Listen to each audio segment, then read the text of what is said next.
The usurpers have been overthrown by the indigenous peoples of the land, which is us, right? So he came and he gave the public notice so that the people can be aware that the system is over. Now, I was going over something with Sister Kia Pruitt, trying to explain to her why the mayor of her town wasn't responding to her, right? And what I was explaining to her is they have no functional government. AI is running the show right now. Artificial intelligence and programmed computers is running your television programming, radio programming, and half of your internet releases are all being done by AI, artificial intelligence. Um, they are doing things to disrupt us. But all we needed, and for people remember that's been watching me, we needed one city to activate the continuity of government FEMA relief protocols and begin to release the funds that FEMA had already secured in order to bring relief to the people from housing situations, debt situations. None of the debt is ours. They was incurring the debt and they was using our pseudonyms, our false names that they gave us as straw men. And they was incurring debts by means of fraud, which nullifies all contracts, right? So when me and Grand Sheik was on here talking, he was explaining, and me and him was going over this with the people that if you have to know how to proceed in law and follow the tribal laws in order to overthrow their system. First, we had to cancel the contracts with a valid claim, which was the non-performance and the constructed fraud. And automatically, all of their treaties they never honored is the non-performance. And the constructed fraud is the fact that they were depleting the people of resources while they never told the people the resources was theirs to access if they reestablished the tribal structures. We didn't know. And they exploited us for our ignorance. So it say, then surely my children shall suffer from the lack of knowledge. Right? So we coming now, we have to tell them, hey, look, this United States fiasco is over. Right? Senate and Congress just took 7-week vacation. It's not unheard of.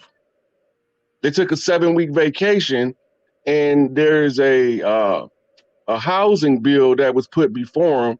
There was also a bill put before them to eliminate the IRS and taxing you at your income. That was always illegal constitutionally, but we was never under the Constitution and truth. They held the Constitution up, but they was running behind the scenes using a different set of protocols and laws and ordinances that had nothing to do with us.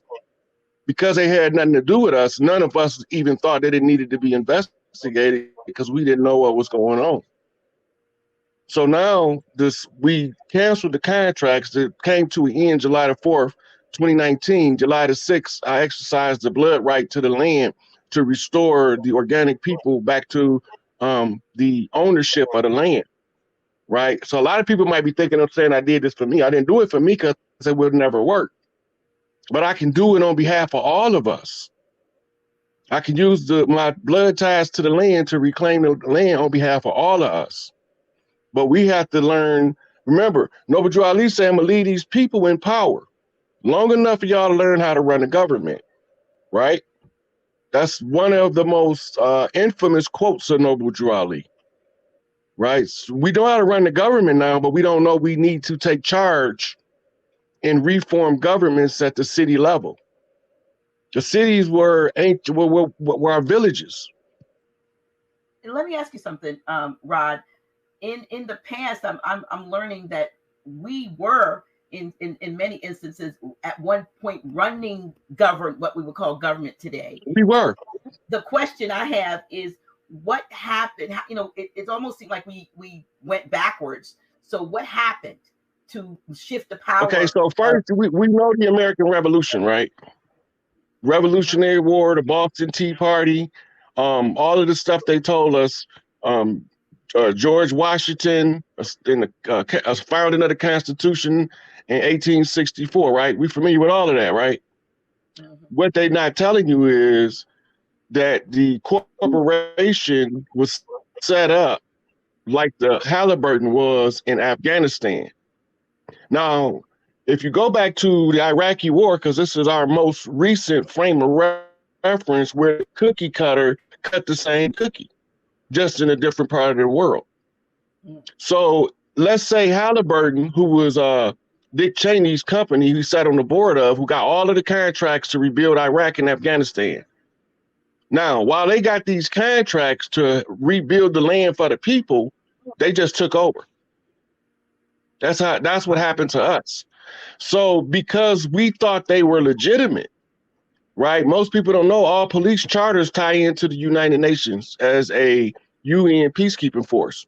I mean, we occupied by a foreign entity and we didn't know it. That's why the police violence don't get the proper reception and it continues to perpetuate. And they use it because it's a sore spot for our people. They know that if the police violence is put on display, we're going to react from years of the police violence inflicted upon us.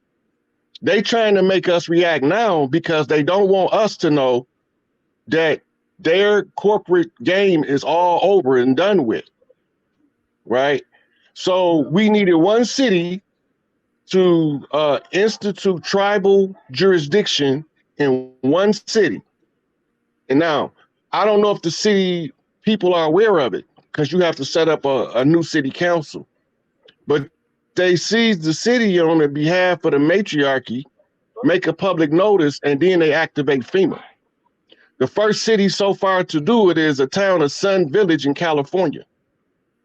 Sun Village, it was reported on January the 27th that it was the first Black tribal township in North America, which we know is a fallacy. But they put the notice out into the public domain so I could tell the people we got one city. Now we only got a couple hundred cities left to go, right? But one city is enough to activate everything. If the city council know to activate FEMA, that brings the national debt becomes the national debit for the rebuilding of the infrastructure and for the relief of the people, right? And they can dispense the national debit in any form that the council, the government that's going to be established, they can send it out in weekly checks. Inflation is going to be froze. Yeah, but what does that say to the fact that we're hearing that so the fiat currency is has lost its value and has no trading value internationally? So what will be the form of trade? All currencies around the world now are secured by the old gold standard. The gold standard is the return standard for the backing of the wealth because we use the gold in intergalactic travel, right? So the gold is being traded intergalactically from Earth to other places, so we can use that as a viable source of solidified income, a base for wealth, right? So now we're going from a system, we're going from the system of we're going from the system of fiat. Fiat was a debt-based demand system to demand on payment a legal tender, but none of the tender had been legal. Okay. All right. So now when you restore the gold standard, you have silver certificates and gold certificates to be put into circulation in the place of greenback notes. Mm-hmm. Right. And people receive cards that have massive amounts of debit on them already, right? So we have our wealth, we have access to it, but our people still don't understand what's taking place in real time. So they not mobilizing to reclaim the land. They sitting around waiting on somebody to even inform them that we received the title deed of the land that was already predicated upon the fraud. We seized it using the birthright of the matriarchs. We seized all of their